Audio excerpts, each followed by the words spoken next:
नीलकंठ। प्रयाग जैसे शांत और सांस्कृतिक आश्रम नगर में नखास कोना एक विचित्र स्थिति रखता है।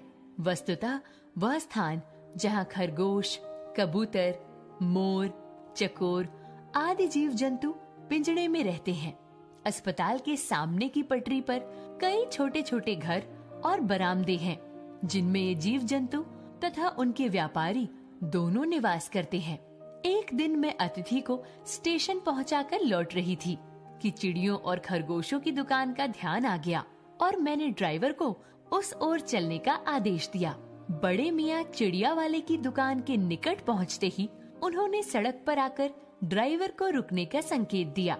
मेरे कोई प्रश्न करने के पहले ही उन्होंने कहना आरंभ किया, सलाम गुरुजी, पिछली बार आने पर आपने मोर के बच्चे के लिए पूछा था। शंकरगढ़ से एक चिड़ीमार 2 मोर के बच्चे पकड़ लाया है। एक मोर है, एक मोरनी। आप पाल लें, मोर के पंजों से दवा बनती है। सो ऐसे ही लोग खरीदने आए थे। आखिर मेरे सीने में भी तो इंसान का दिल है। मारने के लिए ऐसी मासूम चिड़िया को कैसे दे दूं? टालने के लिए मैंने कह दिया, गुरुजी ने मंगवाए हैं। वैसे ये रोजगार ही खराब है। बस पकड़ो पकड़ो, मारो मारो। बड़े मियाँ के भाषण की तूफान मेल के लिए कोई निश्चित स्टेशन नहीं है। सुनने वाला थक कर जहाँ रोक दे वहीं स्टेशन मान लिया जाता है। इस तथ्य से परिचित होने के कारण ही मैंने बीच में उन्हें रोककर पूछा, मोर के बच्चे हैं कहाँ? बड़े मियाँ के हाथ के संकेत का अनुसरण करते हुए मेरी दृष्टि एक तार के छोटे से पिंजरे तक पहुँची, जिसमें तीतरों के समान 2 बच्चे बैठे थे। मोर हैं, ये मान लेना कठिन था। पिंजरा इतना छोटा था कि वे मोर के बच्चे जाली के गोल फ्रेम में जड़े चित्र जैसे लग रहे थे। मेरे निरीक्षण के साथ साथ बड़े मियाँ मोर की तारीफ में भाषण दिए जा रहे थे। ईमान कसम, गुरुजी, चिड़ीमार ने मुझसे इस मोर के जोड़े से नगद 30 रुपए लिए हैं। बहुत कहा, भाई जरा सोच तो, अभी इनमें मोर की कोई खासियत भी नहीं है कि तू इतनी बड़ी कीमत ही मांगने चला। पर वह मेरी क्यों सुनने लगा? आपका ख्याल करके अचता पछता कर देना ही पड़ा। अब आप जो मुनासिब समझे। इसलिए 30 चिड़ीमार के नाम के और 5 बड़े मियाँ के इनाम के देकर जब मैंने वह छोटा पिंजरा कार में रखा, तब मानो वह जाली के चौखटे का चित्र जीवित हो गया। दोनों मोर के बच्चों के छटपटाने से लगता था मानो पिंजरा ही सजीव और उड़ने योग्य हो गया है। घर पहुंचने पर सब कहने लगे, तीतर हैं, मोर कहकर आपको ठग लिया। इस पर अप्रसन्न होकर मैंने कहा, मोर के क्या सुर्खाब के पर लगे हैं तो पक्षी ही, और तीतर बटेर क्या लंबी पूंछ न होने के कारण उपेक्षा योग्य पक्षी हैं। पहले अपने पढ़ने लिखने के कमरे में उनका पिंजड़ा रखकर उसका दरवाजा खोला, फिर 2 कटोरों में सत्तू की छोटी गोलियां और पानी रखा। वे दोनों चूहेदानी जैसे पिंजड़े से निकलकर कमरे में मानो खो गए। कभी मेज के नीचे घुस गए, कभी अलमारी के पीछे। अंत में इस लुका छिपी से थककर उन्होंने मेरे रद्दी कागजों की टोकरी को अपने नए बसेरे का गौरव प्रदान किया। 2-4 दिन वे ऐसे ही दिन में इधर उधर गुप्तवास करते और रात में रद्दी की टोकरी में प्रकट होते रहे। फिर आश्वस्त हो जाने पर कभी मेरी मेज पर, कभी कुर्सी पर और कभी मेरे सिर पर अचानक प्रकट हो जाते। खिड़कियों में तो जाली लगी थी, पर दरवाजा मुझे निरंतर बंद रखना पड़ता था। जब मेरा कमरा चिड़िया खाने जैसा होने लगा, तब मैंने बड़ी कठिनाई से दोनों चिड़ियों को पकड़कर जाली के बड़े घर में पहुंचाया, जो मेरे जीव जंतुओं का सामान्य निवास है। दोनों नवागंतुकों ने पहले से रहने वाले पक्षियों के बीच कुतूहल जगा दिया। कबूतर नाचना छोड़कर दौड़ पड़े और उनके चारों ओर घूम घूम कर गुटुरगू की रागिनी अलापने लगे। बड़े खरगोश सभ्य सभासदों के समान क्रम से बैठकर गंभीर भाव से उनका निरीक्षण करने लगे। ऊन की गेंद जैसे छोटे खरगोश उनके चारों ओर उछल कूद मचाने लगे। तोते मानो भली भांति देखने के लिए एक आंख बंद करके उनका परीक्षण करते। उस दिन मेरे चिड़ियाघर में भूचाल सा आ गया। धीरे धीरे दोनों मोर के बच्चे बढ़ने लगे। मोर के सिर की कलगी और सघन ऊंची तथा चमकीली हो गई, चोंच और पैनी हो गई, गोल आंखों में नीलमणि की चमक झलकने लगी। उसका गर्दन ऊंची कर देखना, विशेष भंगिमा के साथ उसे नीची कर दाना चुगना, पानी पीना, आंखें टेढ़ी करके शब्द सुनना आदि क्रियाओं में जो सुकुमारता और सौंदर्य था, उसका अनुभव देखकर ही किया जा सकता है। गति का चित्र नहीं आंका जा सकता।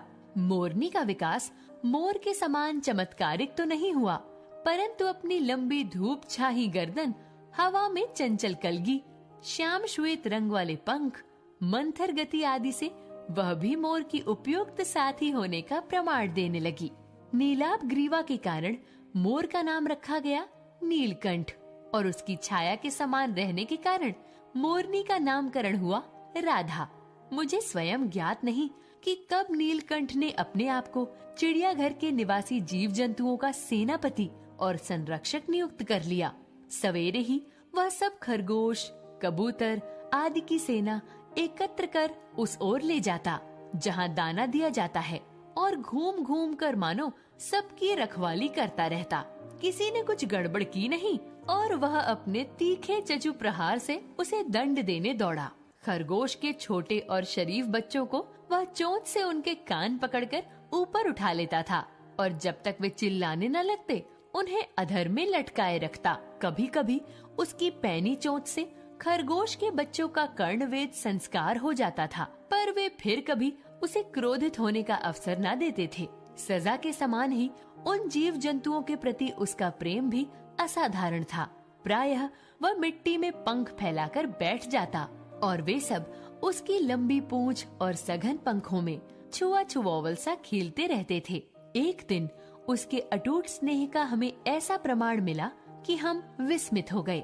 कभी कभी खरगोश, कबूतर आदि सांप के लिए आकर्षण बन जाते थे और यदि जाली के घर में पानी निकलने के लिए बड़ी नालियों में से कोई खुली रह जाए तो उसका भीतर प्रवेश पा लेना सहज हो जाता है। ऐसी ही किसी स्थिति में एक सांप जाली के भीतर पहुंच गया। सब जीव जंतु भाग भाग कर इधर उधर छिप गए। केवल एक शिशु खरगोश सांप की पकड़ में आ गया। निगलने के प्रयास में सांप ने उसका आधा पिछला शरीर तो मुंह में दबा रखा था। शेष आधा जो बाहर था उससे ची ची का स्वर भी इतना तीव्र नहीं निकल सकता था कि किसी को स्पष्ट सुनाई दे सके। नीलकंठ दूर ऊपर झूले में सो रहा था। उसके चौकन्ने कानों ने उस मंद स्वर की व्यथा पहचानी और वह पूंछ पंख समेटकर सर्र से एक पल में नीचे आ गया। संभवतः अपनी सहज चेतना से ही उसने समझ लिया होगा कि सांप को फन पर चोंच मारने से खरगोश भी घायल हो सकता है। उसने सांप को फन के पास पंजों से दबाया और फिर चोंच से इतने प्रहार किए कि वह अधमरा हो गया।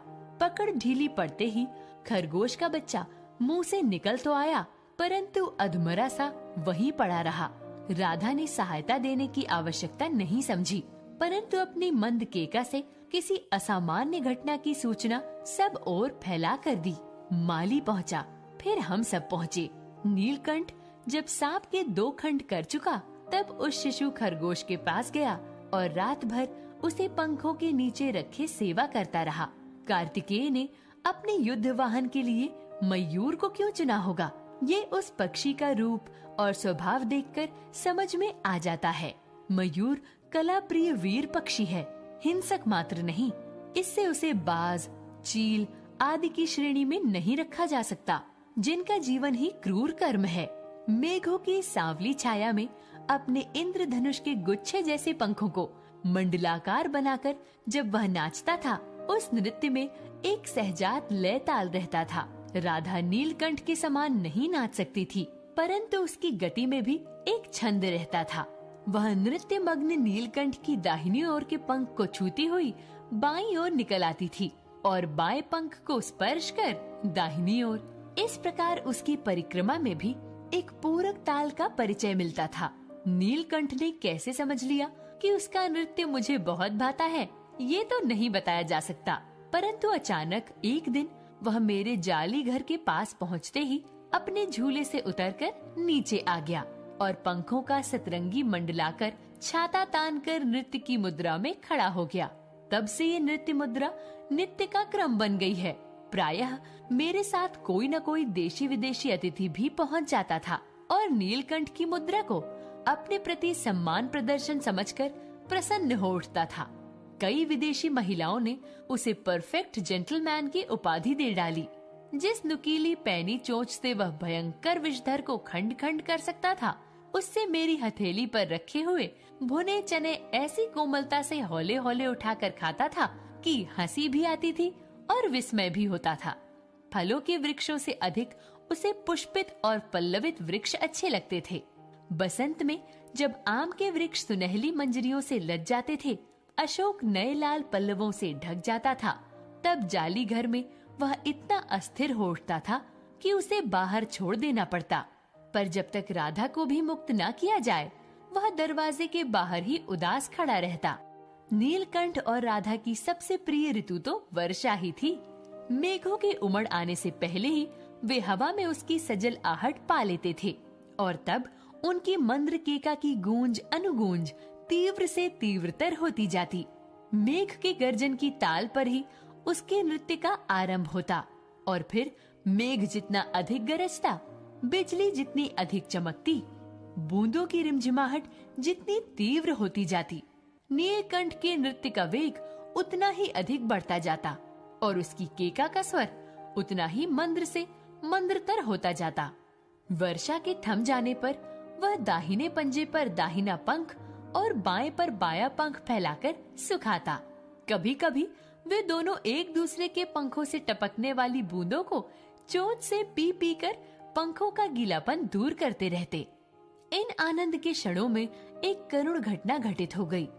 एक दिन मुझे किसी कार्य से नखास कोने से निकलना पड़ा और बड़े मियाँ ने पहले के समान कार को रोक लिया।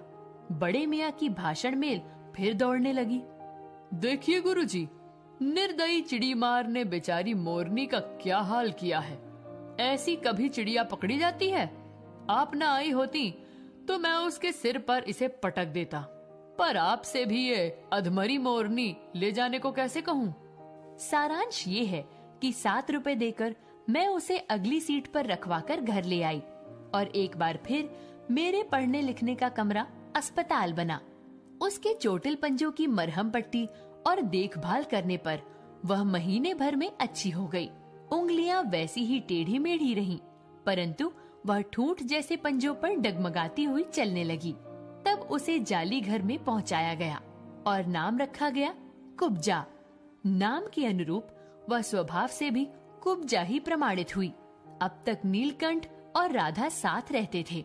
अब कुब्जा उन्हें साथ देखते ही मारने दौड़ती। चोंच से मार मार कर उसने राधा की कलगी नोच डाली, पंख नोच डाले। कठिनाई ये थी कि नीलकंठ उससे दूर भागता था और वह उसके साथ रहना चाहती थी। न किसी जीव जंतु से उसकी मित्रता थी, न वह किसी को नीलकंठ के समीप आने देना चाहती थी। इस बीच राधा ने 2 अंडे दिए, जिनको वह पंखों में छिपाए बैठी रहती थी। पता चलते ही कुब्जा ने चोंच मार मार कर राधा को ढकेल दिया और फिर अंडे फोड़कर ठूंठ जैसे पैरों से सब ओर छितरा दिया। हमने उसे अलग बंद किया तो उसने दाना पानी छोड़ दिया और जाली पर सिर पटक पटक कर घायल कर लिया। इस कलह कोलाहल से और उससे भी अधिक राधा की दूरी से बेचारे नीलकंठ की प्रसन्नता का अंत हो गया। वास्तव में नीलकंठ मर गया। नीलकंठ के ना रहने पर राधा तो निश्चेष्ट सी कई दिन तक कोने में बैठी रही। वह कई बार भागकर लौट आई थी, अतः वह प्रतीक्षा के भाव से द्वार पर दृष्टि लगाए रहती थी। पर कुब्जा ने कोलाहल के साथ खोज ढूंढ आरंभ की। खोज के क्रम में वह प्रायः जाली का दरवाजा खुलते ही बाहर निकल आती थी और आम, अशोक, कचनार आदि की शाखाओं में नीलकंठ को ढूंढती रहती थी। एक दिन आम से उतरी ही थी कि कजली सामने पड़ गई। स्वभाव के अनुसार उसने कजली पर भी चोंच से प्रहार किया। परिणामतः कजली के 2 दांत उसकी गर्दन पर लग गए।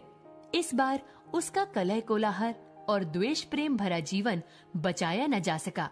परंतु इन 3 पक्षियों ने मुझे पक्षी की प्रकृति की विभिन्नता का जो परिचय दिया है, वह मेरे लिए विशेष महत्व रखता है।